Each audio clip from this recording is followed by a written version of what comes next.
जय हिंद। आज हम रेस्पिरेटरी सिस्टम के बारे में पढ़ाएंगे जिसे हिंदी में श्वसन तंत्र कहते हैं। यदि आप इस चैनल पर नए हैं तो चैनल को सब्सक्राइब कर लें और बेल आइकन को दबा दें ताकि आने वाली सारी वीडियो सबसे पहले आप तक पहुंच सके।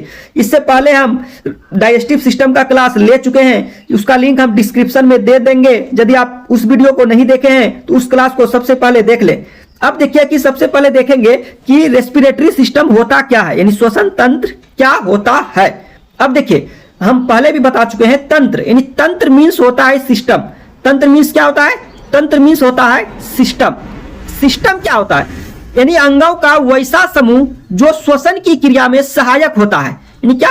अंगों का वैसा समूह जो श्वसन की क्रिया में सहायक होता है, उन्हें सामूहिक रूप से श्वसन तंत्र कहते हैं। नहीं, देखिए बहुत सारा अंग मिलके जो कि वर्क करता है, किसका? श्वसन का काम करता है, वो सारा अंग के समूह को क्या बोलेंगे? श्वसन तंत्र। अब इससे पता चल रहा है कि हम इसमें बहुत सारे अंगों के बारे में पढ़ेंगे। फिर देखिए, श्वसन ऐसी क्रिया है जिसमें ऑक्सीजन ग्रहण किया जाता है, जिसके फलस्वरूप यह ऑक्सीजन ग्लूकोज को तोड़ देता है। देखिए, श्वसन वह प्रक्रिया है जिसमें क्या किया जाता है? ऑक्सीजन ग्रहण किया जाता है, यानी ऑक्सीजन लिया जाता है नहीं, और जिसके फलस्वरूप ऑक्सीजन ग्लूकोज को क्या कर देता है? तोड़ देता है, और CO2 यानी कार्बन डाइऑक्साइड, H2O तथा ऊर्जा यानी उष्मा निकलती है। जैसे यहां देखिए, अभी हम बताए कि क्या बताए कि ग्लूकोज, यानी ग्लूकोज का ये केमिकल फॉर्मूला होता है C6H12O6, और जब इसमें ऑक्सीजन को मिला दिया जाएगा तो देखिए क्या बनता है? CO2 बनता है, H2O और ATP यानी एडिनोसिन ट्राइफॉस्फेट यानी एनर्जी। तो बात समझ में आ गया होगा। अब देखिए क्या है, श्वसन की क्रिया ऑक्सीकरण की क्रिया है, इसके फलस्वरूप ऊर्जा यानी उष्मा निकलती है। अब देखिए श्वसन की क्रिया क्या है, अभी बताएं कि श्वसन उस क्रिया को कहते हैं जिसमें ऑक्सीजन क्या किया जाता है? लिया जाता है। तो श्वसन का क्रिया क्या हुआ? ऑक्सीकरण की क्रिया, जिसमें क्या होगा? ऑक्सीजन को हम लोग लेते हैं। अब आगे देखिए, यही कारण है कि मृत व्यक्ति का शरीर ठंडा हो जाता है क्योंकि वह सांस नहीं लेता है। अब देखिए, यदि हम लोग का श्वास लेना बंद हो जाएगा और दूसरा क्या, रक्त का परिसंचरण बंद हो जाएगा तो हमारा शरीर ठंडा हो जाएगा। नहीं, तो ही लिखा हुआ है मृत व्यक्ति का शरीर क्या हो जाता है? ठंडा हो जाता है। अब यहां देखिए कि श्वसन की क्रिया एक अपचायी यानी कैटाबोलिक क्रिया है। यानी कैटाबोलिक क्रिया उस क्रिया को कहते हैं, यानी अपचायी क्रिया, जिसमें कोई भी चीज को तोड़ दिया जाता है, जिसमें कोई भी चीज को तोड़ दिया जाता है। और एनाबॉलिक उसको बोलते हैं जिसमें कोई चीज को जोड़ दिया जाता है। अब आगे देखिए क्या है, आगे है ब्रीदिंग यानी श्वासोश्वास, यानी सांस अंदर लेने तथा बाहर छोड़ने की क्रिया को ब्रीदिंग कहते हैं। नहीं, आगे देखते हैं। आगे है ब्रीदिंग दो प्रकार का होता है। ब्रीदिंग कितने प्रकार का होता है? दो प्रकार का होता है। पहला इंस्पायरेशन, जिसे हिंदी में बोलते हैं निश्वसन, दूसरा एक्सपायरेशन यानी निश्वसन। अब देखिए इंस्पिरेशन, इसका नाम से ही क्लियर है। इन मतलब क्या? वो सांस जो कि इन मतलब अंदर लिया जाता है। वही लिखा हुआ है कि सांस अंदर लेने की क्रिया को निश्वसन कहते हैं। क्या कहते हैं? निश्वसन कहते हैं। इसके द्वारा हम निम्नलिखित गैस लेते हैं, यानी जब हम लोग श्वास लेते हैं तो कौन कौन गैस लेते हैं वो नीचे लिखी हुई है। अब देखिए, जब हम लोग श्वास लेते हैं तो क्या लेते हैं? ऑक्सीजन लेते हैं जो हमारा एटमॉस्फेयर में है, उसके बाद कार्बन डाइऑक्साइड लेते हैं, उसके बाद नाइट्रोजन लेते हैं। अब देखिए ऑक्सीजन हमारे, देखिए ये याद रखना बहुत ही जरूरी नहीं है। जैसे कि आप लोग जानते हैं कि हमारे एटमॉस्फेयर में ऑक्सीजन जो है वो 21% पाया जाता है, तो हम तो श्वास तो लेंगे तो एटमॉस्फेयर में ही लेंगे ना, इसलिए ऑक्सीजन हम लोग कितना ले लेते हैं? 21%। क्यों? हमारे एटमॉस्फेयर में ही पाया जाता है ऑक्सीजन 21%। अब देखिए कार्बन डाइऑक्साइड कितना हम लोग लेते हैं? तो 0.03%, क्योंकि एटमॉस्फेयर में ही पाया जाता है। नाइट्रोजन हम लोग कितना ले लेते हैं? नाइट्रोजन ले लेते हैं हैं 78%। कितना ले लेते हैं? 78%, क्योंकि ये हमारे एटमॉस्फेयर में पाया जाता है। इतना ही लेंगे, यानी जितना पाया जाएगा उतना ही तो लेंगे ना। तो समझ में आ गया होगा। यानी इंस्पायरेशन, यानी हम लोग जो श्वास जो लेते हैं उसमें ऑक्सीजन लेते हैं 21%, कार्बन डाइऑक्साइड लेते हैं 0.03% और नाइट्रोजन लेते हैं 78%। अब आगे देखते हैं, आगे है निश्वसन यानी एक्सपायरेशन। एक्सपायरेशन क्या होता है? कह रहा है कि जब हम सांस बाहर छोड़ते हैं। एक्सपायरेशन मींस क्या होता है? जब हम लोग एक्सपायरेशन यानी बाहर छोड़ना, और इंस्पायरेशन मतलब अंदर लेना। तो एक्सपायरेशन मतलब होता है जब हम सांस बाहर छोड़ते हैं तो उसे निश्वसन यानी एक्सपायरेशन कहते हैं। जितनी मात्रा में हम सांस अंदर लेते हैं उतनी ही मात्रा में हम सांस बाहर छोड़ते हैं, किंतु गैसों का अनुपात बदल जाता है। किंतु क्या होता है? गैसों का अनुपात क्या होता है? बदल जाता है। नहीं, देखिए जितना हम लोग श्वास ले रहे हैं जितना उतना ही मात्रा छोड़ेंगे, लेकिन गैस का अनुपात बदल जाता है। नहीं, अब देखिए निश्वसन में निम्नलिखित गैस निकलती है। निश्वसन यानी एक्सपायरेशन, जब हम लोग श्वास छोड़ते हैं बाहर तो उसमें कौन कौन गैस निकलती है वो देखिए।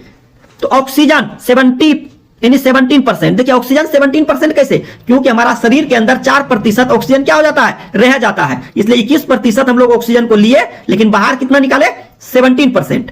अब आगे देखिए कार्बन डाइऑक्साइड। अब देखिए इसी दोनों में और फेर होता है, वहां कार्बन डाइऑक्साइड ले रहे थे 0.03%, लेकिन यहां छोड़ रहे हैं कितना, यहां छोड़ रहे हैं 4.6%। याद रखना है, सिर्फ ये 4% जो यहां घटा, ये कौन बढ़ जाएगा, कार्बन डाइऑक्साइड का, कार्बन डाइऑक्साइड ज्यादा निकलेगा। बात समझे नहीं? अब नाइट्रोजन में तो कोई फर्क नहीं पड़ेगा, 78% ही छोड़ेंगे। अब आगे देखिए क्या है, आगे दिया हुआ है प्रमुख श्वसन अंग, यानी हमारे जो है हमारे शरीर में जो है ना प्रमुख श्वसन अंग कौन कौन से हैं। अब देखिए श्वसन तंत्र का वह अंग जो श्वसन तंत्र में सबसे महत्वपूर्ण भूमिका निभाती है, समझ गए, उसी को बोलते हैं प्रमुख श्वसन अंग। प्रमुख श्वसन अंग कौन कौन है?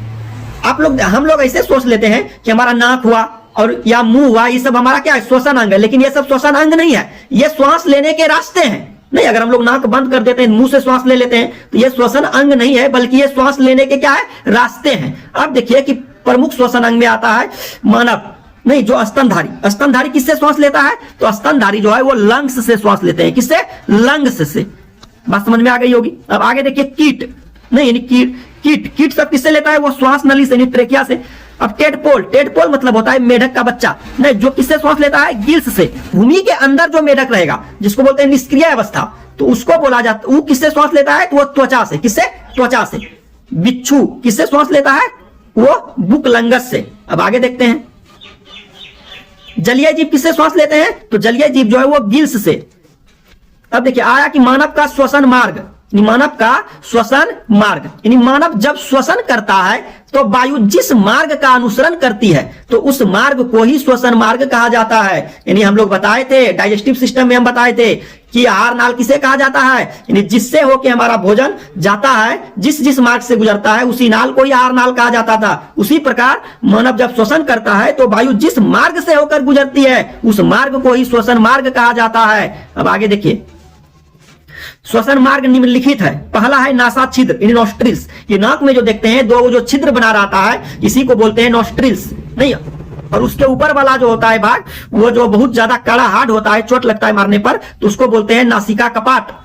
उसके बाद नासिका कपाट में जाएगा, उसके बाद वहां से कहां जाएगा, उसके बाद ग्रसनी में जाएगा। नासिका कपाट के बाद कहां जाएगा हमारा श्वास, तो ग्रसनी में जाएगा। ग्रसनी के बाद स्वर तंत्र में, स्वर तंत्र के बाद श्वास नली, जिसको बोलते हैं ट्रेकिया।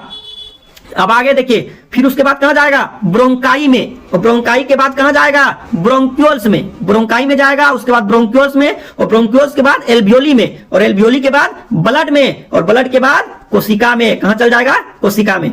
अब आगे देखते हैं, यहां समझ लीजिए, देखिए ये हो गया आपका नोस्ट्रिल्स जो यहां से इन करता है। उसके बाद यहाँ ऊपर वाला पार्ट जो है ये हो गया आपका क्या, नेसल कैविटी, जिसको नासिका का पार्ट बोलते हैं। उसके बाद आएगा फेरिंग्स में, फेरिंग्स के बाद लेरिंग्स में, और लेरिंग्स के बाद ये ट्रेकिया में आएगा। और ट्रेकिया से क्या होता है, ट्रेकिया दो भाग में, जब वो लंग्स में इन करता है तो दो भाग में टूट जाता है, तो यानी उसको बोलते हैं ब्रोंकाई। क्या बोलते हैं, जब दो भाग में टूट जाता है तो ब्रोंकाई। और जब ये ब्रोंकाई और अलग अलग भाग में टूट जाता है तो इसको बोला जाता है ब्रोंक्यूल्स। क्या बोला जाता है, ब्रोंक्यूल्स। और ये ब्रोंक्यूल्स में ही यहाँ पे एल्वियोली रहता है। क्या रहता है, एल्वियोली। और एल्वियोली में ही रक्त कणिकाएं पाई जाती है, जिसमें कि रक्त फिर वो कहां चल जाता है, कोशिका में। अब आगे देखिए, अब देखिए डायफ्राम, यानी डायफ्राम क्या होता है, देखिए डायफ्राम यह वक्ष गुहा के नीचे तथा उदर गुहा के ऊपर पाया जाता है। यह क्या होता है, यह वक्ष गुहा के नीचे तथा उदर गुहा के ऊपर पाया जाता है। यह संयोजी उत्तक का बना होता है। निश्वसन में यह 75% योगदान करता है। यानी डायफ्राम जो है वो निश्वसन में कितना प्रतिशत योगदान करता है, यानी श्वास को निश्वसन, यानी श्वास को बाहर छोड़ने में 75%। गर्भवती महिलाओं में निश्वसन में डायफ्राम महत्वपूर्ण भूमिका नहीं निभाती है। यानी देखिए गर्भवती महिला में वो क्या होता है, ये डायफ्राम जो है वो महत्वपूर्ण भूमिका नहीं निभाती है। डायफ्राम तब क्या, उसमें कौन महत्वपूर्ण भूमिका निभाती है, पसलियां। अब देखिए डायफ्राम का यूज क्या होता है, यानी क्या काम होता है। अब देखिए यहां पे देखिए कि ये है डायफ्राम, ये क्या है, डायफ्राम का फिगर है। अब डायफ्राम कहां होता है, वक्ष गुहा के नीचे, नहीं वक्ष गुहा के नीचे, और उदर गुहा के ऊपर, नहीं ये है वक्ष गुहा, नहीं, और इसके नीचे है, और इधर जो डाइजेस्टिव सिस्टम वाला पढ़ाए थे नीचे उधर गुहा, उसके ऊपर है ये डायफ्राम, यही ना। तो अब देखिए डायफ्राम क्या करता है, हम लोग तो श्वास ले लेते हैं, मान लीजिए कि श्वास लेते हैं किससे, हम लोग श्वास लेते हैं हम लोग नाक से और मुंह से नहीं, बल्कि किससे लेते हैं श्वास, फेफड़ा से, यानी लंग्स से। ये लंग्स जो है ना, इसी से देखते होंगे श्वास जब भी हम लोग लेते हैं लंग्स से लेते हैं, बल्कि नाक और मुंह से नहीं।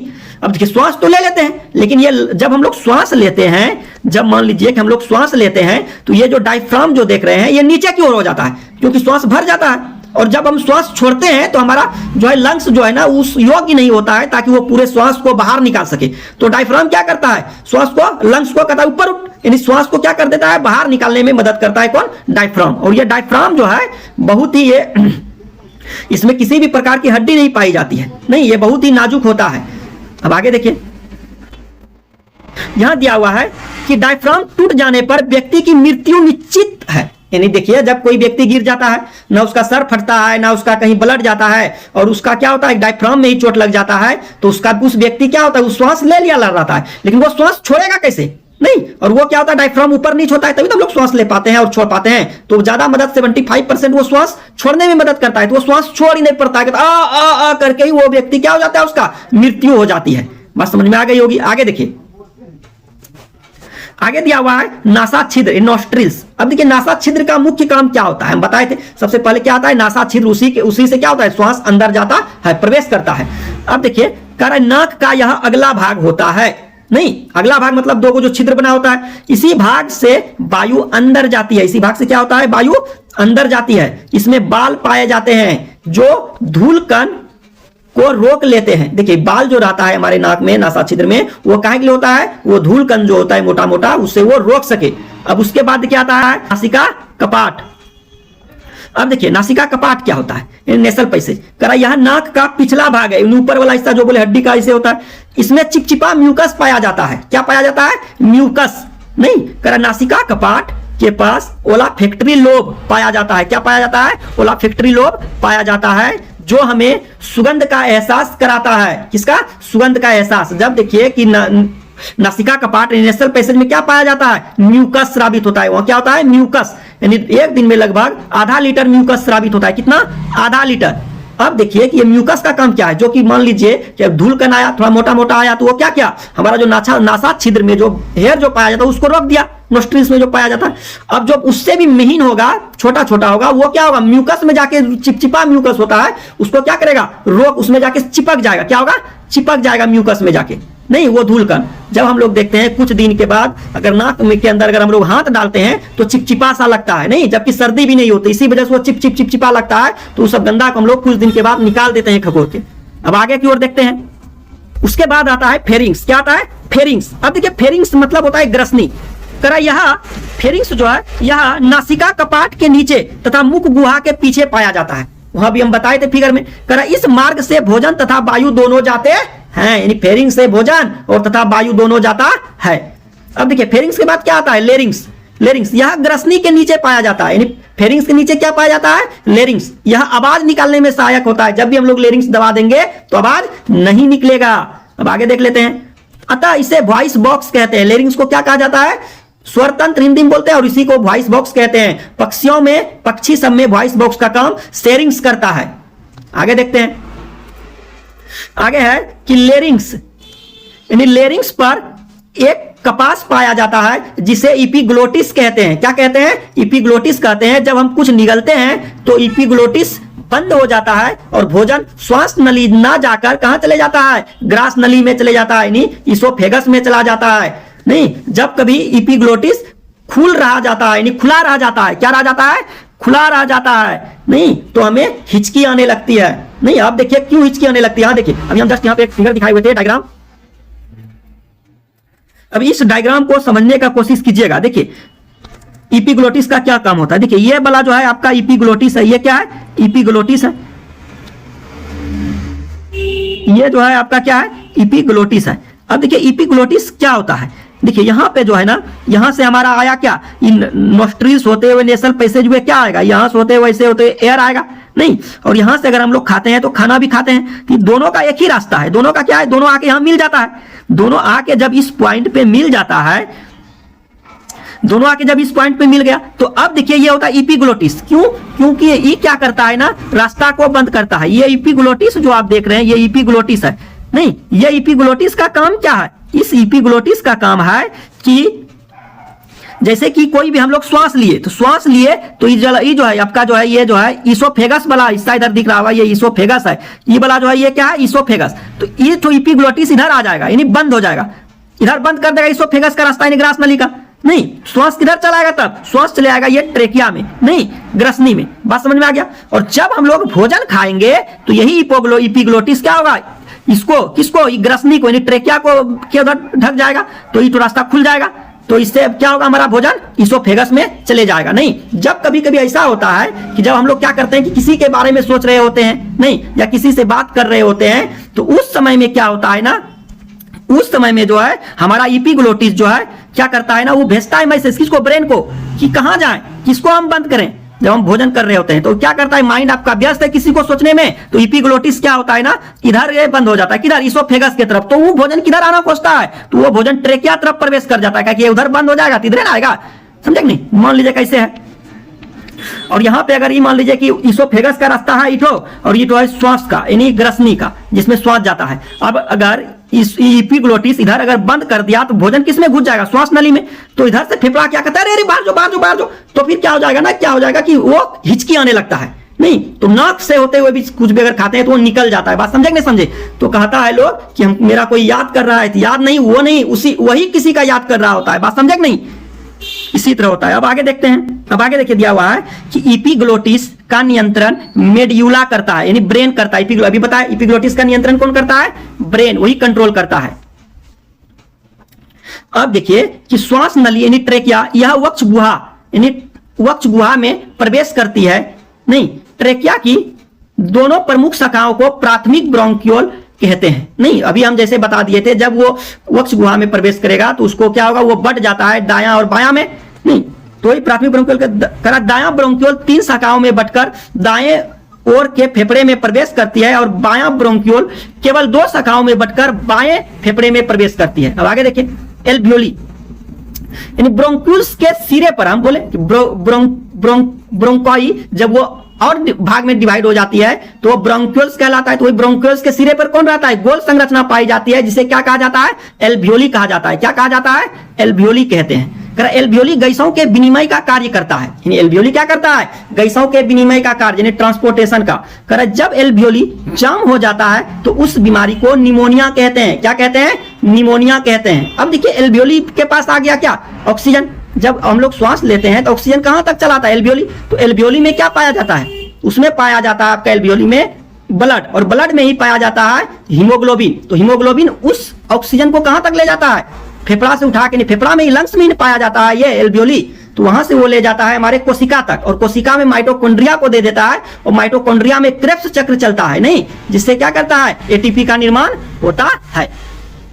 अब देखिए यहाँ पे कि जाम हो जाता है तो उसमें निमोनिया कहते हैं। टीबी नामक रोग एल्वियोली में छेद हो जाता है। नहीं, टीबी नामक रोग तभी होता है जब एल्वियोली में छेद हो जाता है। नहीं, जब एल्वियोली पर बलगम जम जाता है तो उसे दमा रोग कहते हैं। क्या, दम्मा। एल्वियोली में रक्त कोशिकाएं होती है। एल्वियोली में क्या होती है, रक्त कोशिकाएं, जो कि हम बताए अभी, जिसमें रक्त पाया जाता है। क्या पाया जाता है, रक्त। और रक्त के अंदर क्या पाया जाता है, हीमोग्लोबिन होता है, जो अभी हम बताए। एल्वियोली हीमोग्लोबिन में ऑक्सीजन छोड़ देता है। एल्वियोली क्या करता है, हीमोग्लोबिन में आके ऑक्सीजन को छोड़ देता है, जिसमें हीमोग्लोबिन रूपांतरित होकर ऑक्सी हीमोग्लोबिन यानी HbO2 हो जाता है, यानी बन जाता है। अब ऑक्सी हीमोग्लोबिन कोशिकाओं में पहुंचकर ऑक्सीजन दे देता है। जब देखिए ऑक्सी हीमोग्लोबिन क्या करता है, वो कोशिका में पहुंच जाता है। जब ऑक्सीजन हीमोग्लोबिन से मिल गया तो ऑक्सी हीमोग्लोबिन बन गया। अब ये क्या होगा ना, ऑक्सी हीमोग्लोबिन कहां तक जाएगा, कोशिका के माइटोकॉन्ड्रिया तक, और वहां तक पहुंचकर ये क्या करेगा, ऑक्सीजन को दे देगा, और यह ऑक्सीजन ग्लूकोज को तोड़ देता है। जब माइटोकॉन्ड्रिया तक ऑक्सीजन पहुंचेगा तो सेल में ग्लूकोज पाया जाता है, तो उसको क्या करेगा, और इस ऑक्सीजन ने ग्लूकोज को तोड़ देगा, नहीं, जिसके फलस्वरूप CO2 निकलता है। क्या निकलता है, CO2, कार्बन डाइऑक्साइड।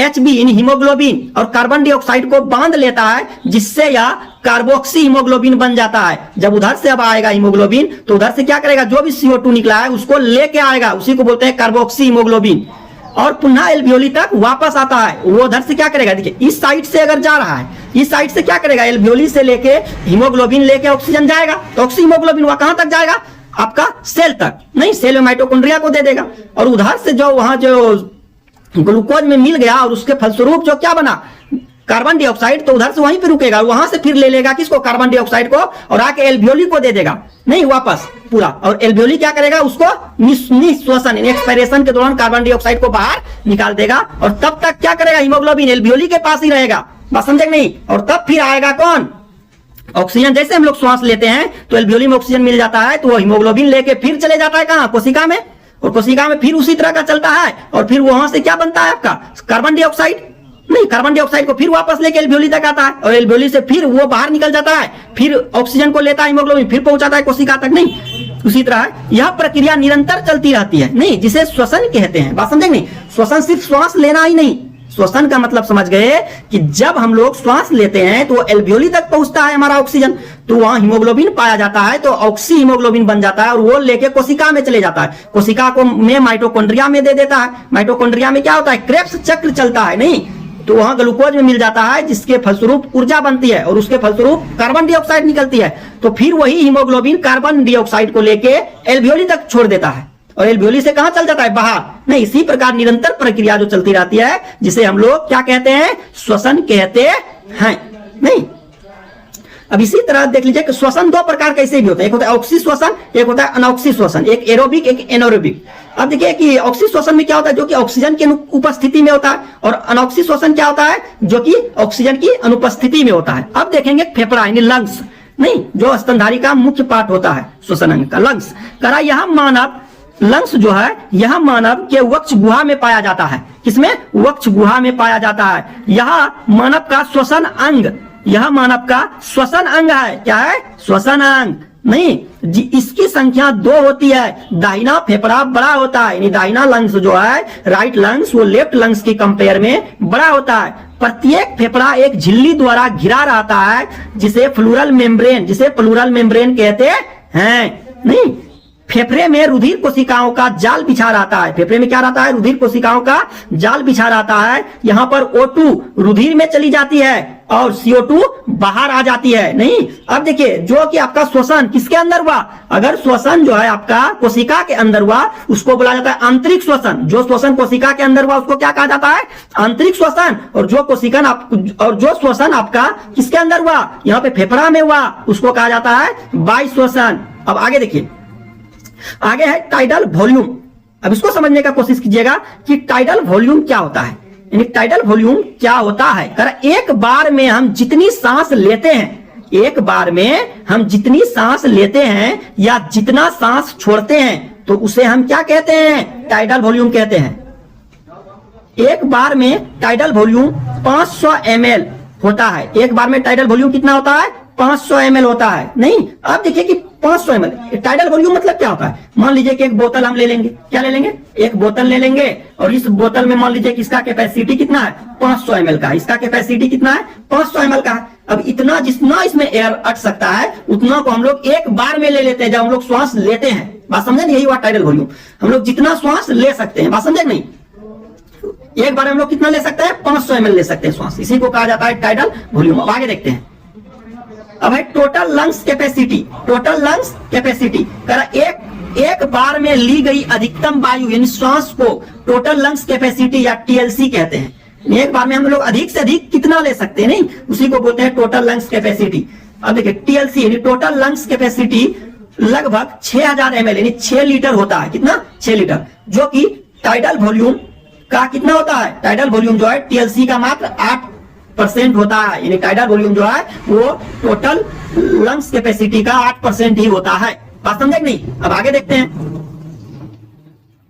आगे है ऑक्सीजन सिलेंडर, यानी ऑक्सीजन को एक जगह से दूसरे, जब हम लोग श्वास लेते हैं तो कुछ सिलेंडर का हम लोग को जरूरत पड़ता है, जब हम लोग बाहर जाते हैं या तो ऊपर जाते हैं, स्पेस में जाते हैं, या कोई पर्वत पे जाते हैं, कहीं समुद्र में जाते हैं, तो हम लोग श्वास, वहां ज्यादा श्वास की आवश्यकता होती है ऑक्सीजन सिलेंडर की। अब देखिए ऑक्सीजन सिलेंडर में क्या क्या कहां पे जाते हैं, क्या यूज होता है।